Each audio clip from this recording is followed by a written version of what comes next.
ঢাকার অন্যতম ব্যস্ত এলাকা এই কারওয়ান বাজার। ভোর থেকে শুরু হয় নিত্যপণ্যের পসরা। প্রতিদিন হাজারো মানুষ আসে তাদের নিত্যপণ্যের খোঁজে। চলুন আজ আপনাদের ঘুরে দেখাবো এই কারওয়ান বাজারের ভিতরের চিত্র এবং জানাবো নিত্যপণ্যের দাম সম্পর্কে।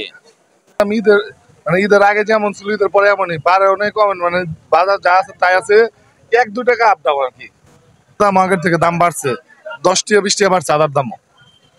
আদার করছে কি আপনি মনে করেন? এখন কোনো সিন্ডিকেট নেই, আন্দোলনের পর কোনো সিন্ডিকেটের কোনো নেই, খাওয়া নাই। এখন সব সমঝোতায় আছে, কোনো সিন্ডিকেটের খাওয়া নাই। এখন আগের চেয়ে প্রায় একটু বেশি হয়েছে, কেজি পড়তে 5 টাকা দর প্রায় বেশি হয়েছে। সমস্ত মালের বাজার কম, কেজির ভিতরে 10-15টা নাই। করলা 30 টাকা কেজি কিনা 40 বেচতে আছি, 15 টাকা কেজি কিনা, পালা 120 টাকা বেচতে আছি। কাকুল কেনা 40-45-50 বেচতে আছি, বরবটি কেনা 50-60 বেচতে আছি। সমস্ত মালের বাজার কম। বেগুন 40 টাকা, তাল বেগুন, কালা কালা বেগুন 40, তাল বেগুন যেটা বেচতে আছি। বাজার বেশি না, মালের বাজার কম, সমস্ত মালের বাজার কম। যেটা 80 টাকা কেজি সেটা 40 টাকা। প্রত্যেক মালের বাজার কম আছে, কেজিতে 7-8-10 টাকা।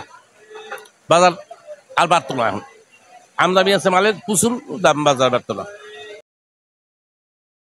আগের থেকে তো অ্যাকচুয়ালি অনেক বেটার, কারণ আগে যেভাবে সিন্ডিকেটের মাধ্যমে তারা যা বলতো অনেক এক্সপেন্সিভ হতো আর কি, যেটা কিনা সাধারণ মানুষের হাতের নাগালে বাইরে ছিল।